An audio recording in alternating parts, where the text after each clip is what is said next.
Good evening, everyone, and welcome to our Prevention is Better Than Cure. Physical activity is the key to prevention webinar. My name is Helene. I'm the Workforce Development Officer at Westvic PHN, and I'll be a facilitator for this evening. Alongside me is Jade, who also is in the Work Development team at Westvic. I'd like to begin by acknowledging the traditional owners and custodians of the unceded lands and waterways. I'm dialing in from Wadawurrung country today. We recognise their diversity, resilience, and the ongoing place that First Peoples hold in our communities. We pay our respects to the elders, both past and present, and commit to working together in the spirit of mutual understanding, respect, and reconciliation. We support self-determination for First Nations people and organisations. Just a little bit of housekeeping. You can view the majority of our webinars recordings freely on our PHN Learn YouTube channel. We will put the link to that to access our recorded webinar into the chat, which is there. Please see our upcoming events on the screen now. You can register for our events via our website. The link should be on the chat for you if you want to go and have a look. We would like to highlight a few key face-to-face networking events happening across Western Victoria during March. Take advantage of an opportunity to network with peers, enjoy a complimentary meal at either a GP dinner or practice manager, practice nurse breakfast in your region. Registrations are now open and are also on our website. Please take note of the Westvic PHN Health Pathways on the screen, and this is the pathway relating to the topic this evening.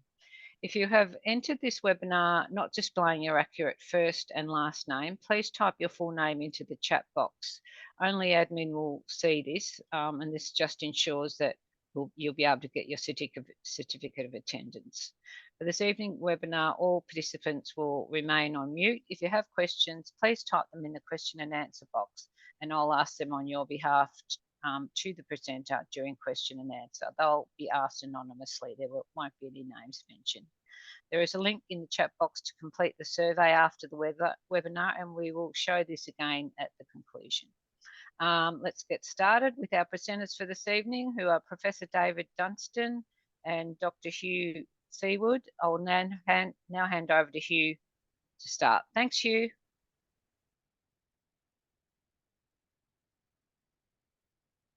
Thanks, Elaine. Well, welcome everybody, and thank you for giving us an hour of your evening so that we have a chance to talk to you about why physical activity is so important. And we've titled this presentation at Prevention is Better Than Cure. And if you just, I'm right now. And I've also recognised that Helene has undertaken our welcome to country, and I too speaking to you from Wadawurrung country.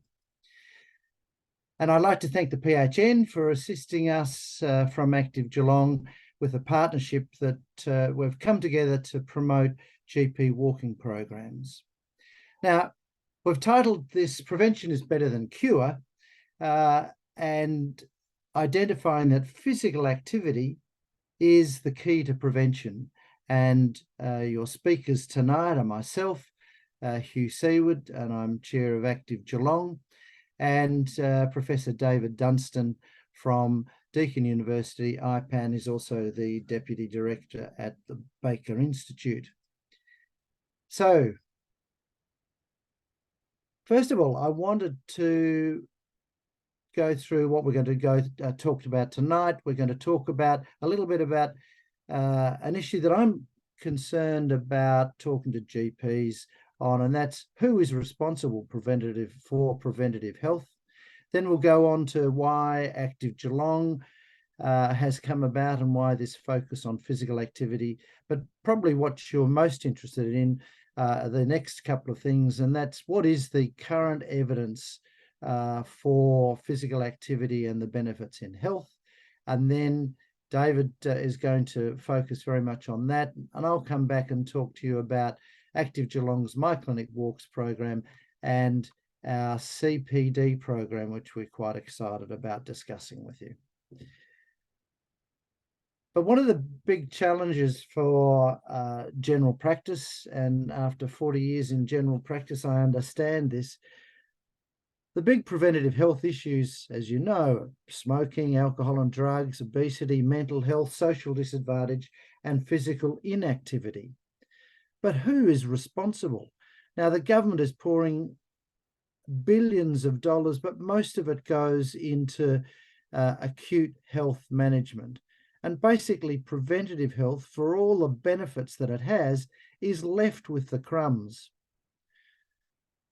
But we talk a lot about the federal government's responsibility, or is it state? And what can the local government do to help with our concerns about preventative health? Or is it a community health centre issue? Is it should it be our hospitals? And certainly our hospitals and Bowen Health put a lot of effort into preventative health, but it's still at the lower end of the receipt of the financial health dollar. So a lot of it comes back to GPs and what is the role of the individual. And what I'm going to focus on tonight is how Active Geelong is looking to help you as GPs prescribe physical activity for the patients who really need it. So we're trying to fill that gap that's been left by the lack of priorities from a federal point of view and other governments. So we'll talk a bit more about that now. We chose physical activity as our main focus and created Active Geelong because it's a positive message. Lots of preventative health are negative messages. Don't smoke, be careful what you drink, and be careful what you eat, and so on.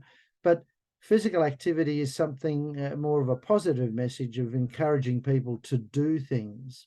We know there are proven benefits for many chronic diseases, and physical activity really is available for everyone. But there also is the crossover effects on some of those other key issues that we look to prevent: mental health and obesity. And we know that physical activity can have benefit for cancers, and it can also, well, we've identified that even a small change in your level of physical activity can make major health differences. You know full well the benefits of physical activity for cardiovascular disease and type 2 diabetes, but perhaps not so aware of the active role it plays in both treatment and prevention of depression and anxiety, the benefits of preventing and reducing the incidence of dementia, improvement in sleep disorders, hypertension. Obesity is an obvious one, but also the role of the lower incidence of cancers in people who are physically active. So I'm going to spin round this circle because this really highlights the big issues. A significant benefit, a 30% reduction on those who are physically active in all-cause mortality. Cardiovascular disease can be reduced by up to 35%. Type 2 diabetes by up to 40%. And interestingly, you may not be aware of the benefits for colon cancer or breast cancer to significantly reduce the incidence through being physically active. And dementia, a lot of recent research talking about the reduction in dementia up to 30%. And hip fractures is probably an obvious one, that you're more physically active, you're stronger, your balance is better, more less likely to have falls. And so that's a more apparent cause for reducing hip fractures. And depression, will come to that a little bit further on. If we talk about the benefits for both healthy body and healthy mind, I wanted to focus, before passing to David, on a couple of issues, particularly around mental health benefits. What we've found with physical activity and exercise and sport is the benefits for young people: improvement in concentration, their working memory, their cognitive function, as well as helping them with sleep and reducing stress. And the obvious part of improved motor and cognitive skills, particularly for the young, and also then with sport, the benefits of social engagement. The Victorian government stated that research shows that people who exercise regularly have better mental health and emotional well-being and lower rates of mental illness. So it's recognised at that government level. And a major research study showed that physical activity is highly beneficial for improving the symptoms of depression and anxiety and distress across a wide range of adult populations. And physical activity should be a mainstay approach in the management of depression, anxiety, and psychological distress. And so this is a really great interest in the general practice space, where in the when we see those patients with anxiety and depression and in the early stages, encouraging physical activity can be really be a proactive way to assist them in managing. But there are other benefits of physical activity, particularly in diseases, infectious diseases, and it was demonstrated during COVID. And what they found during COVID was that physical activity had a protective effect and reduced the risk of hospitalisation, ICU admission, and death. And physical activity prior to immunisation can enhance the immune response from vaccines.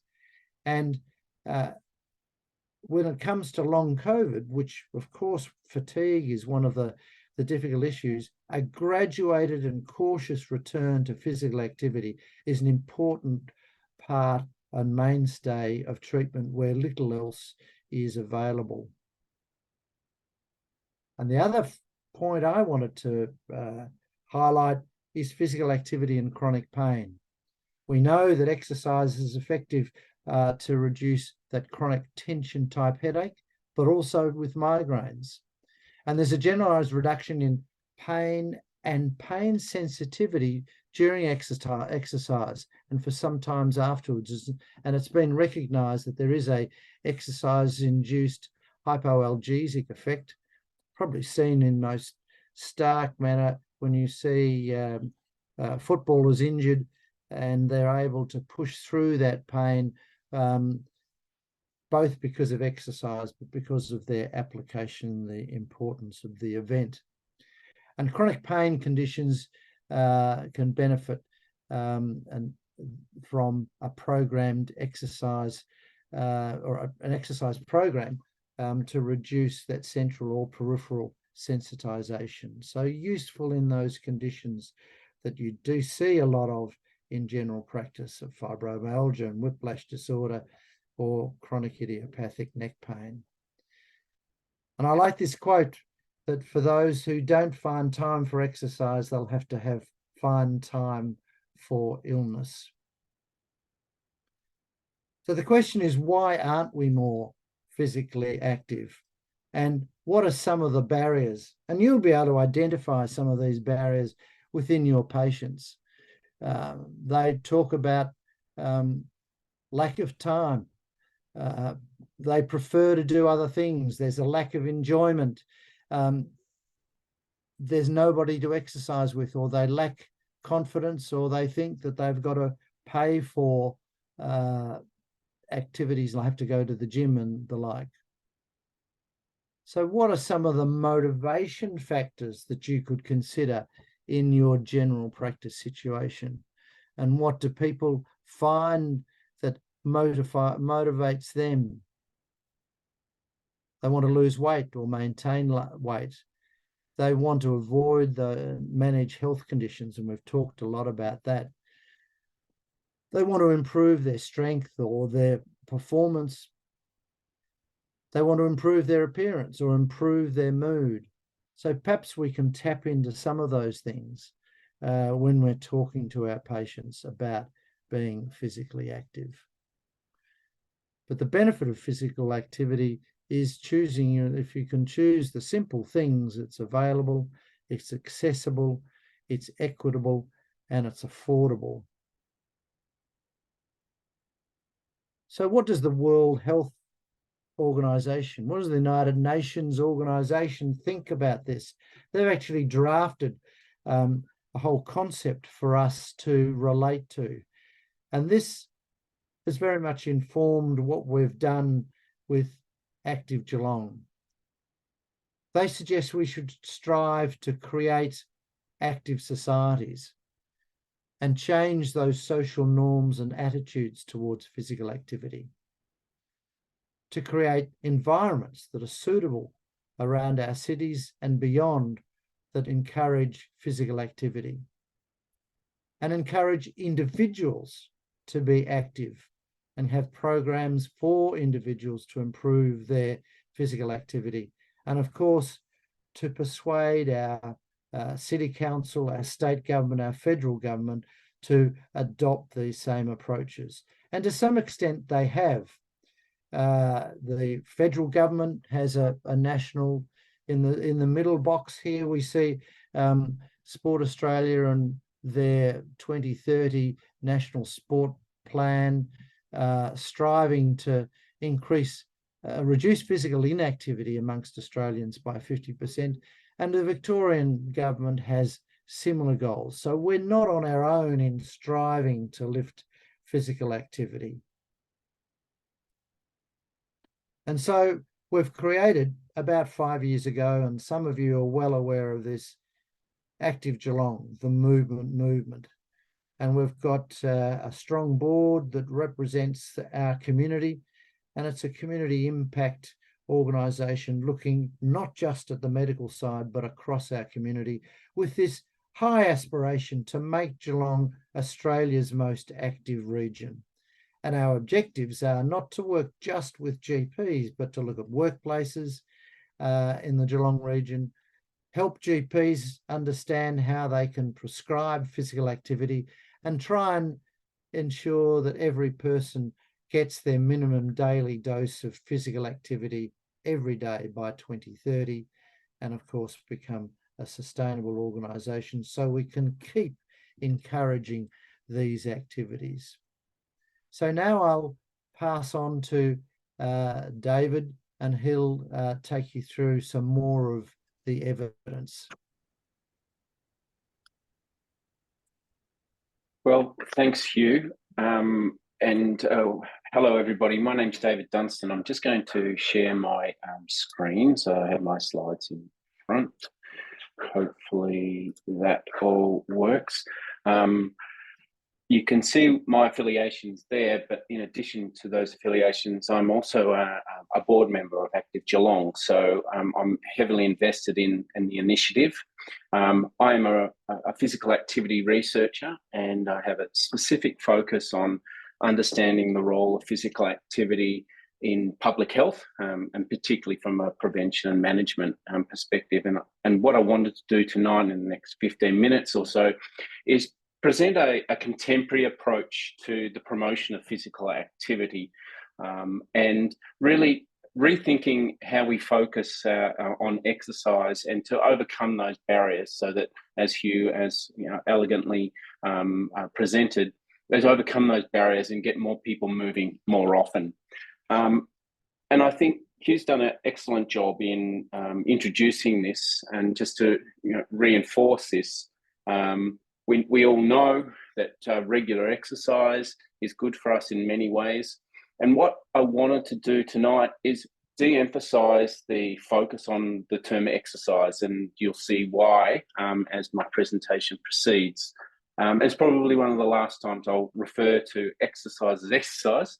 I'll be really wanting to focus on physical activity, because in public health, I'm sure many of you are familiar with this, is that to denote whether a person is physically active or not, it's whether they're meeting the current minimum recommended levels of physical activity. So they're our national guidelines. And this is often referred to as greater than or equal to 150 minutes per week of what's called moderate and vigorous physical activity. Alternatively, if not meeting those guidelines, people are considered to be insufficiently active. And of course, those doing nothing are totally inactive. The Australian physical activity guidelines have undergone a lot of change in the messaging over recent years. This is actually dating back to 2014, but you can see that the messaging is creating that more simplistic messaging of, you know, make your move, sit less, be active for life, and really embodying what Hugh has been presenting in the previous slides.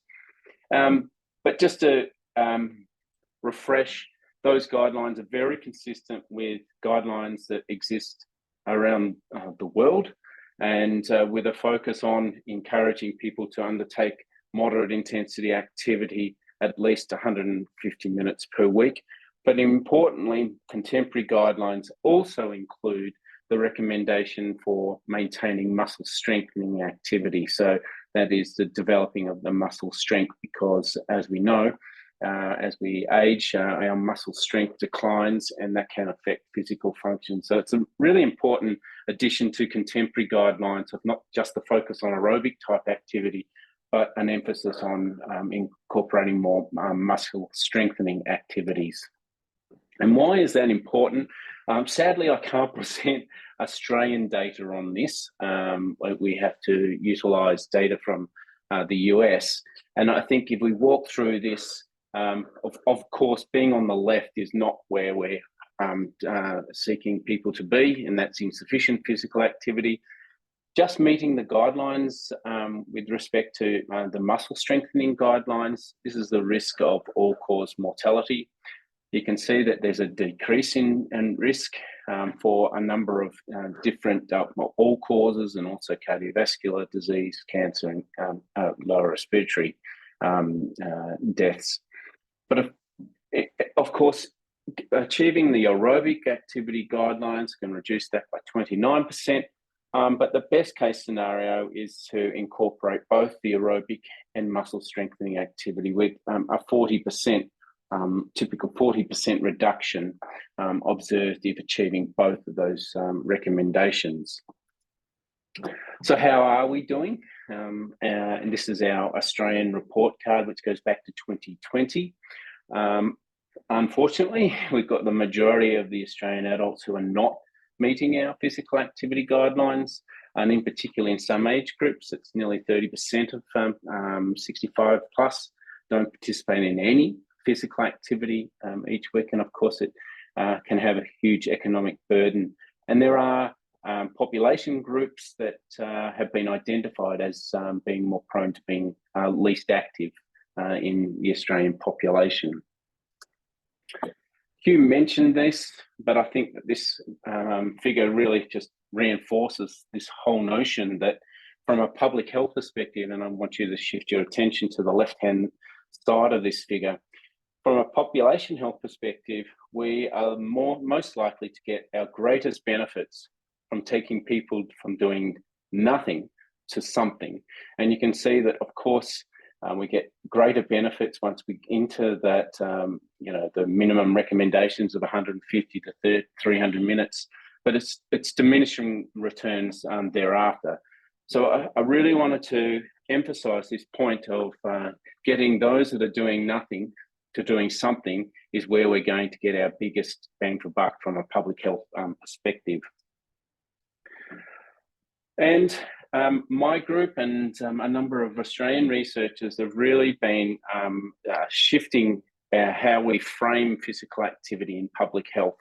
And I wanted to present this continuum of physical activity where, of course, we've got sleep on the very far left, sedentary behaviour, which typically involves sitting for long periods of time, progressing to that more light intensity, that's that pottering around type activity, and of course the traditional moderate to vigorous physical activity. But how we frame this is exercise is typically that structured type of exercise involving moderate to vigorous physical activity. But we also have what's considered to be that non-exercise activity. So it's not structured, it's that incidental movement, and those that use Apple Watches or Garmin's, etc., will know that there's a move goal for most people. That's that non-exercise activity. But collectively, we consider all of those activities that aren't involving sedentary behaviour as being total physical activity. And increasingly studies are showing that it's the total amount of physical activity that appears to be beneficial for reducing a number of those chronic conditions that Hugh presented. And the other really important point, and my group focuses a lot on this, is that a key point here is that time spent sedentary, time spent sitting, is the reciprocal, that is the opposite of the total amount of physical activity. So keep that in mind as I present the concept of a balance. And we have been focusing on excessive sitting as a health risk factor, and this has been increasingly taken up both here in Australia but also internationally. And we have most recently tried to unpick what are the consequences of increasing sedentary behaviour, but in contrast, on the right-hand side, what are the benefits of interrupting that sedentary behaviour? And I'd be very happy to provide a copy of this review to anybody after the webinar if you want to get in touch. But I like to use this light-hearted view because it actually resonates with a number of people. When we looked at putting devices, well, we actually call these truth meters, which definitively tell us whether a leg is in a horizontal position or an upright position for 24 hours throughout the day. The average Australian adult was sitting just under 9 hours per day. Now, the lightheartedness, if you extrapolate this out to hours spent per year, this is around about 3,200 hours per year, and you can see what types of activities that could be undertaken in that 3,203 hours. Yes, it's a lighthearted view at this, but I think it's really emphasising that this is a very high volume behaviour for many Australian adults. And the evidence has been slowly coming in to really better understand that high amounts of sitting on its own is associated with the increased risk of a number of chronic diseases. And you can see where the association is quite strong for all-cause cardiovascular disease, incident cardiovascular disease, and type 2 diabetes. And we have really been focusing our messaging on this whole notion that we have to think about a holistic approach to physical activity on a daily basis. And using this example of an older adult who may wake up at 7 o'clock and go to bed in the evening with meal times, etc. Yes, they might achieve their physical activity. You can see the active time below, they're achieving their 30 minutes, but taking away that 30 minutes, hypothetically, this person could spend essentially 15 and a half hours either sitting or reclining. So we want to emphasize this point that this is what we call the active couch potato, that you can be physically active, meet physical activity guidelines, but also sit for high volumes throughout the day. And it really has, the evidence has shifted towards this simple message of striving to achieve this right balance. Knowing that the benefits that that Hugh has presented from physical activity, the evidence shows now that depends on how much time you spend sitting. That is, the time spent sitting can undo those benefits. But of course, the risks associated with high amounts of sitting time depend on how physically active you are. And we know that people who are physically inactive, not meeting guidelines, that the risks associated with sitting time are most exaggerated. And so this comes now to contemporary guidelines, and I just wanted to share the 2020 World Health Organization guidelines. And I've already focused on aerobic and strengthening activities, but just wanted to shift your attention to the new recommendations that have been provided relating to sedentary time. That is, limiting the time spent being sedentary, and replace long periods of sedentary time with any activity of any intensity, particularly including light intensity activity. And of course, with advancing age, you can get greater benefits from higher volumes of physical activity, particularly if looking for weight control. But for older adults and those with chronic disease, emphasis on functional balance and strength training at moderate intensities. I just wanted to try and exercise where a little bit of mental arithmetic for those on the webinar tonight. It's just think about this simple question on a typical day. How much time do you spend doing physical activity that is equivalent or higher to a brisk walk? And this should take into account whilst at home, whilst at work, and during transport. So as you're doing that calculation, I then also want to shift the question to, on a typical day, how much time do you spend sitting? Now, sitting can occur whilst at home, whilst at work, and during transport. And the reason why I have put these quick quizzes in is because we've essentially developed up a new risk screening tool that really brings in both the health risk behaviours of physical inactivity and also high sitting time. And we refer to this as the SIT-ACT risk matrix.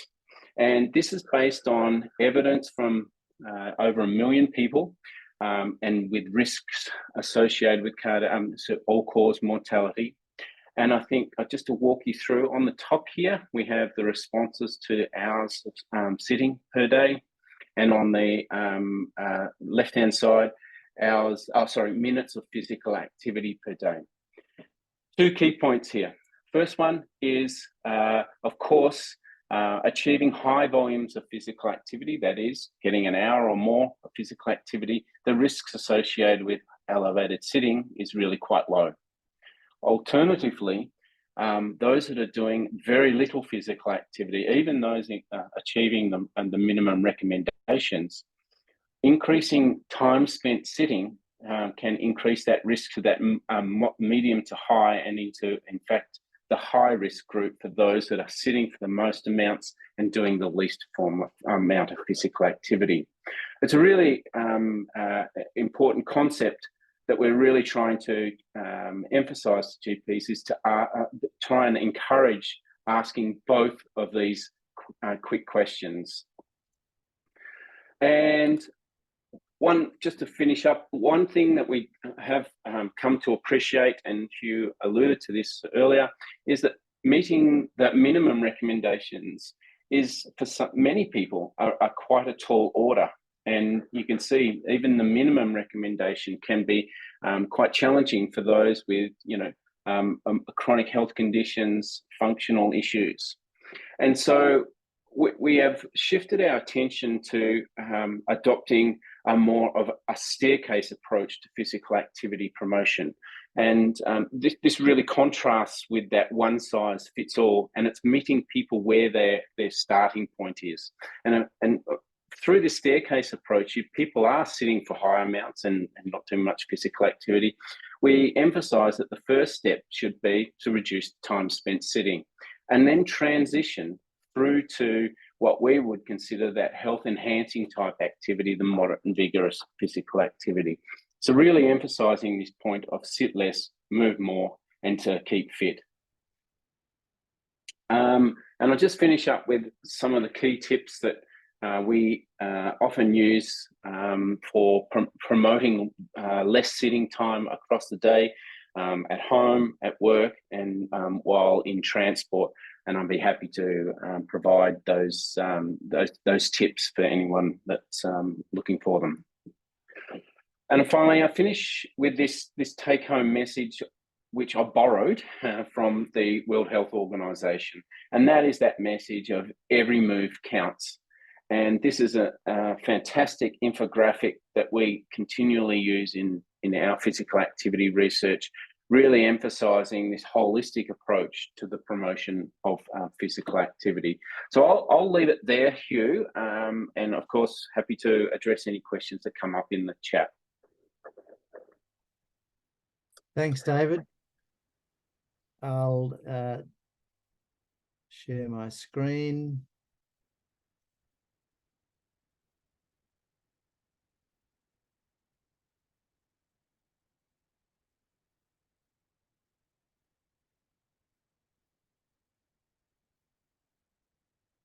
We're there.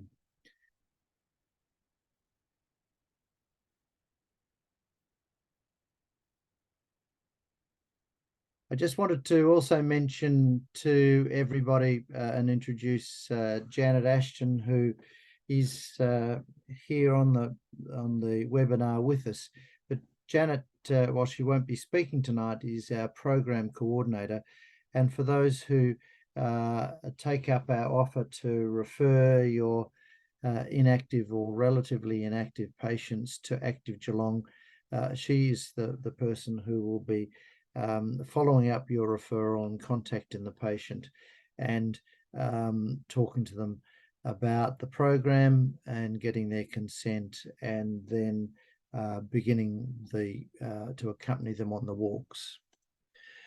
So what have we done? What has Active Geelong and our group of GPs, our special interest group of GPs interested in physical activity, done in the past?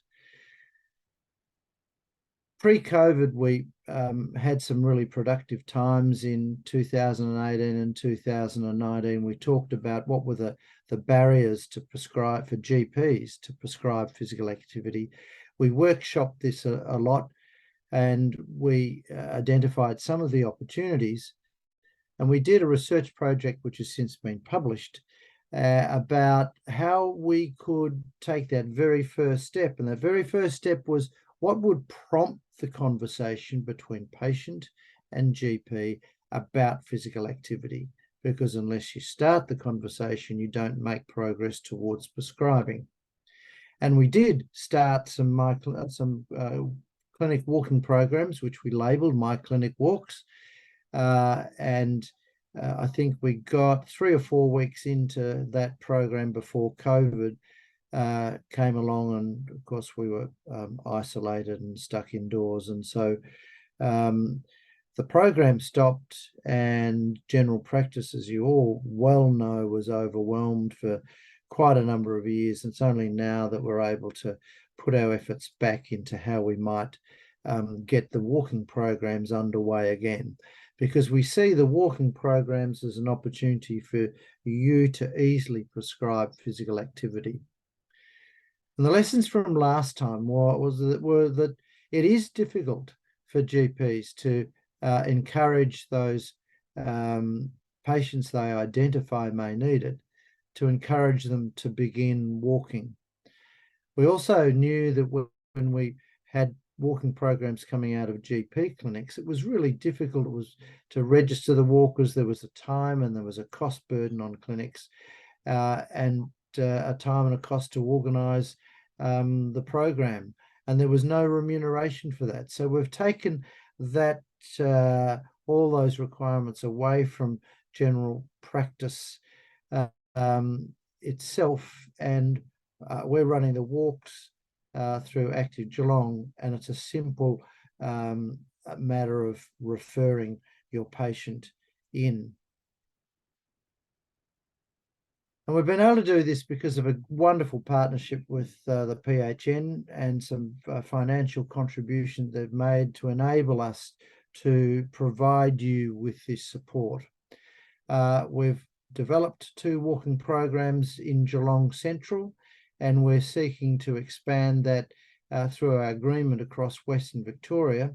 But also we're going to undertake to develop some regional walks, hopefully within the next 3 to 4 weeks in Point Lonsdale and in Ocean Grove, Bowen Heads area.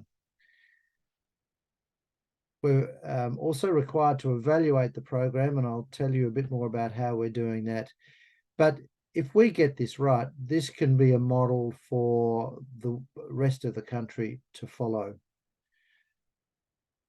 And we'd ask all of those who participate in referring patients in and involved in our CPD program to be involved in our special interest group for physical activity. So what have we got? Now, we're facilitating the walking program. We have support of the Heart Foundation, and we enrol the patients for our walks, but also register them with the Heart Foundation, which helps for our insurance, as well as there are some rewards that come through the Heart Foundation. This program is only for patients who are referred by their GP. It's particularly created to help those patients who are physically inactive or have low levels of physical activity who you're struggling to get active. We're going to, we measure the outcomes, we help those referred patients with their goal setting, and we undertake some measures of wellbeing measures and some physical activity measures that are well accepted, and we follow those measures in time. So who would we suggest that you target for referral? The inactive or minimally active patients, those with diabetes or pre-diabetes, or at risk of these conditions, heart disease, depression, osteoarthritis. And it's interesting that people with knee and hip arthritis really struggle because of pain, but they find with a carefully curated walking program, their arthritic pain can improve.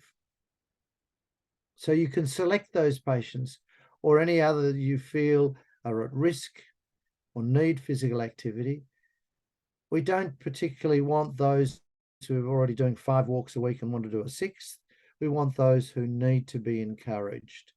And of course, because they'll be walking with the group, there's also the social connection, which is an important part that brings people back to these programs. So how do you refer? We want to help you trigger that GP conversation. We'll provide you with some brochures. We found from our research that brochures handed out at patient registration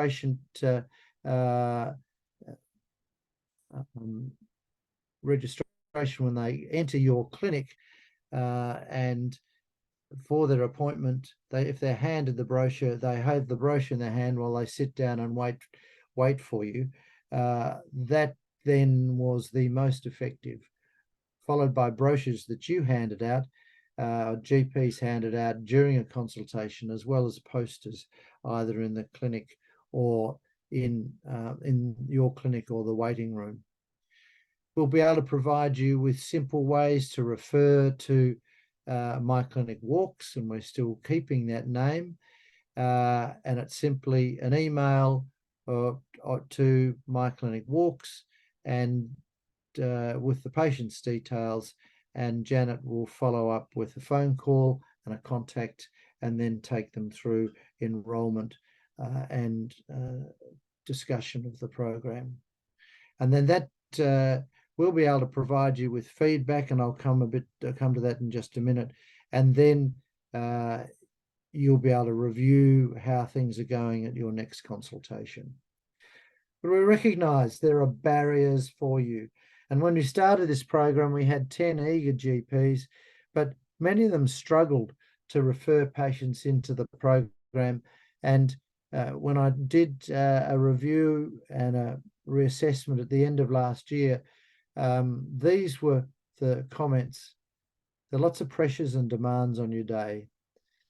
Whilst it's a great idea, it's a struggle to keep it front of mind. And we think we've got a way around that to help you.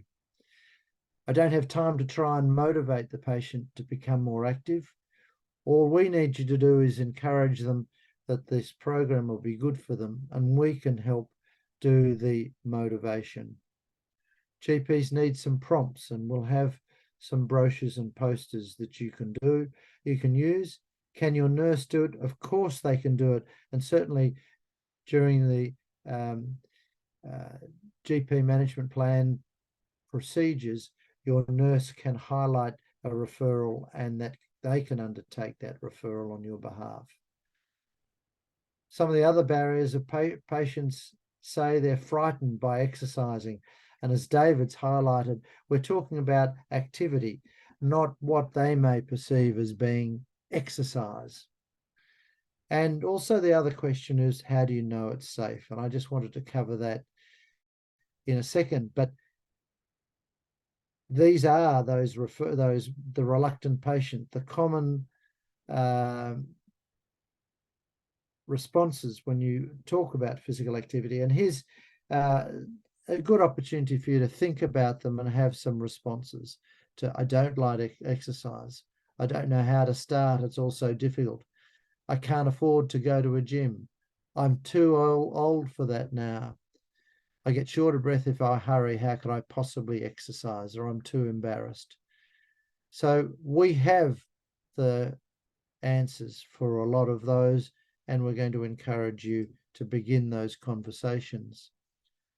There are very few absolute contraindications to exercise, and they're listed here. Very few of your patients will suffer from these conditions. And some of those barriers on the previous slide can easily be reassured and addressed.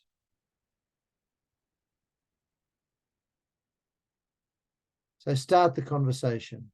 The brochure and flyer reception will provide you with those to start that process. You may say, well, for the next couple of months, I'd like everyone over 65 who I'm about to see to be given that brochure at reception, or hand out the brochure yourself, or do it both, and we'll have some posters for you.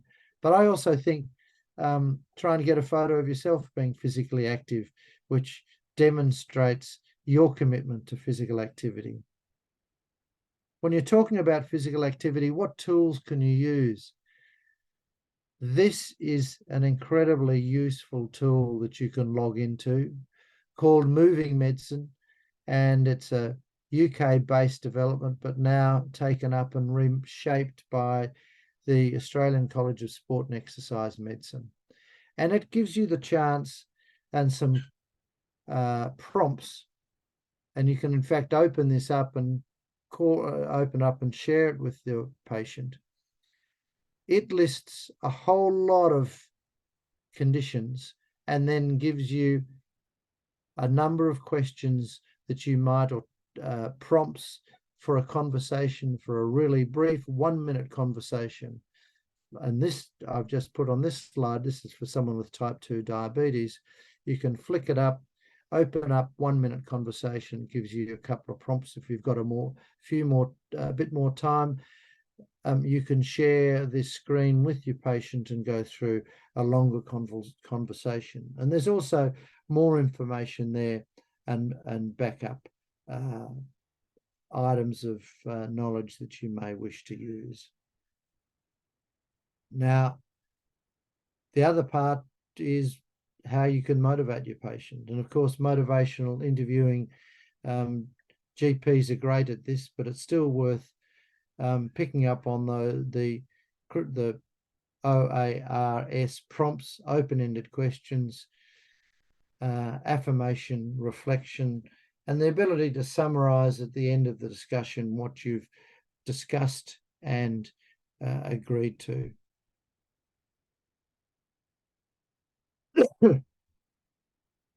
So, to repeat myself, this is what we're able to provide with you.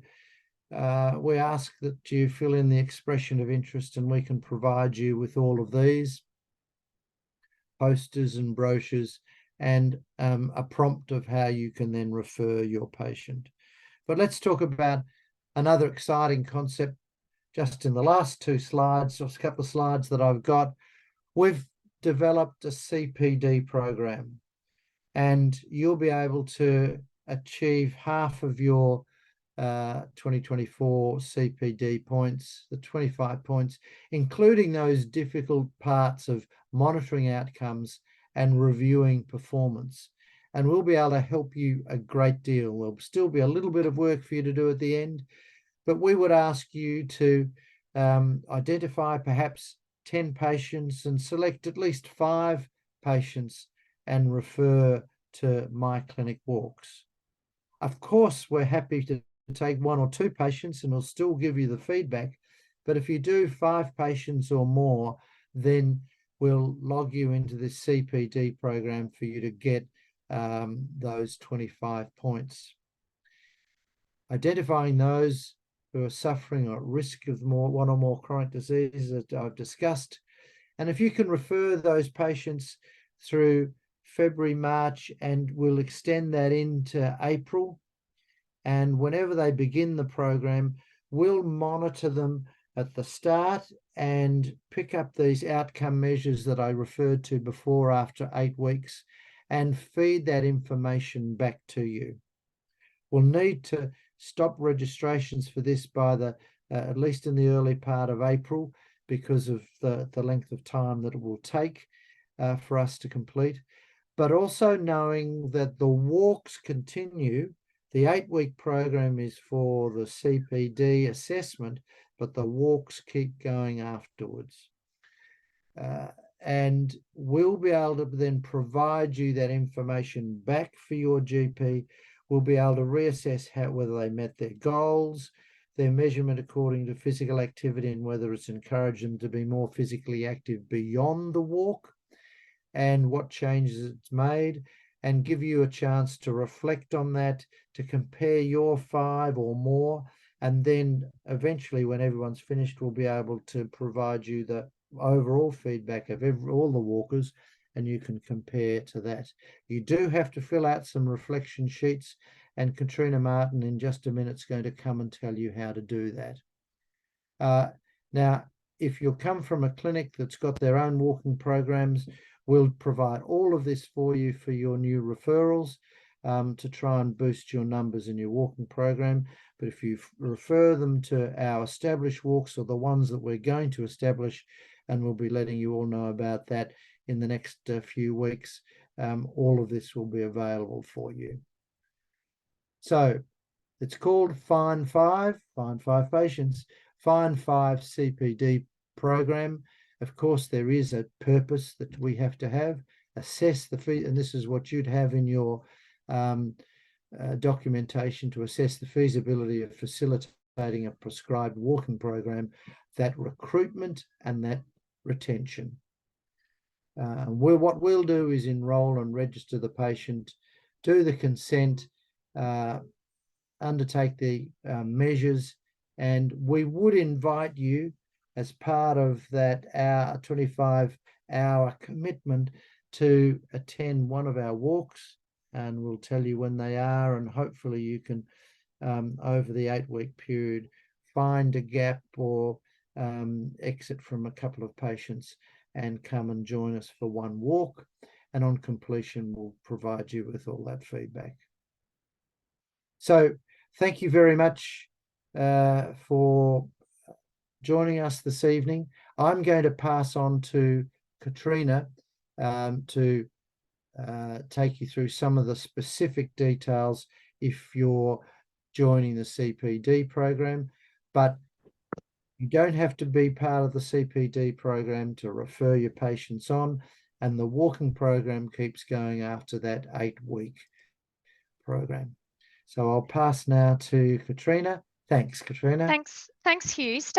Keep your camera on and stay online, because you did such a fantastic job of covering everything that's required, that I'm only going to show one slide, which is basically how people can be involved. We've got an expression of interest open, so if you can either scan that QR code or you can click on the link.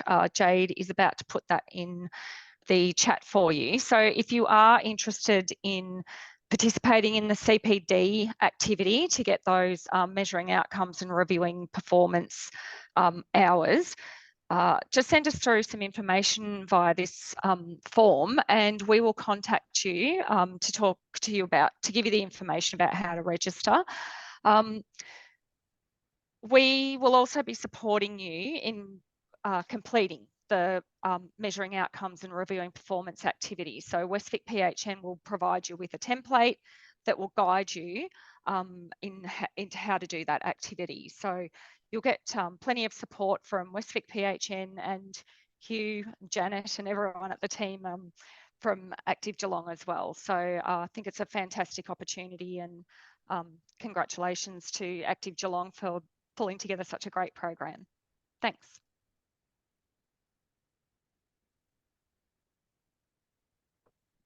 Thanks, Katrina. I'm going to just pick up on a couple of questions in the chat that I've noticed.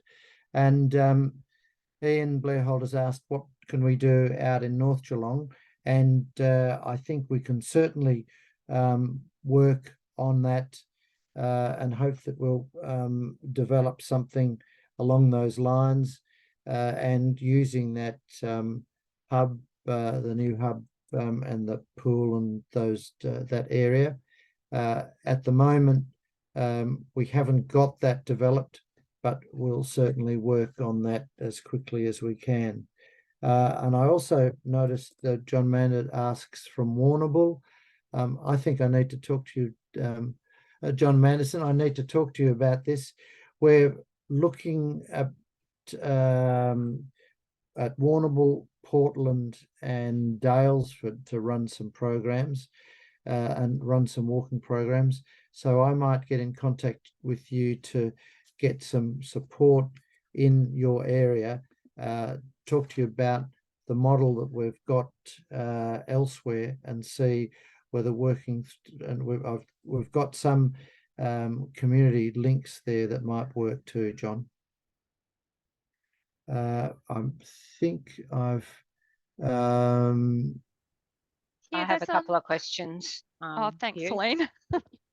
I've got a question. What are the options for people with disability? So this is a walking program. So that's at the moment, they've got to have a degree of ability as far as walking. What Active Geelong is doing, we've got, and in fact, a member of Active Geelong board is a senior executive at GenU, as you know, is a major disability organisation. And we've been looking at separate programs from a physical activity point of view for people with a disability. I acknowledge that this is a walking program. That's not to say that someone who is wheelchair bound couldn't join our walks and be part of it. They wouldn't get the benefit, obviously, of the walking, but they would get the social benefits. It would also, people who are less able with a walking frame, it would be good to still refer them, and we'll talk to Jen about how we, with hopefully with a number of volunteers that assist with our walks, we may be able to break, and as my experience in the past was breaking the walk up into more able and less able people, so there were some very slow people. And just to give you an example, when we did this walk and we had it, the clinic, GP clinics doing it, we had a cluster of people that could only walk 500 metres within the 30-40 minutes. It was a slow walk, a stop, a rest and a walk back. So we do have the ability to cater for quite limited people, but still it is at the moment, it is so there are some issues there for all people with disability. Okay, someone has asked, how do we access the brochures and posters? If you register and express your interest, we'll inundate you with materials. We'll deliver them. Okay, I don't have any other questions. Good. Has anyone got anything else they would like to bring up at this stage? Otherwise, I'll finish the webinar. Okay, please take the time to complete the participant evaluation or via the QR code on the screen and in the link in the chat, and will pop up automatically after the webinar ends. And I'd like to take this opportunity to thank presenters Hugh and David and Katrina. That was a fantastic session. Excellent. And I'm sure that we're going to get some great interest in that. So thank you everyone for taking part in this webinar tonight. Good evening, everyone. Thank you. See you all.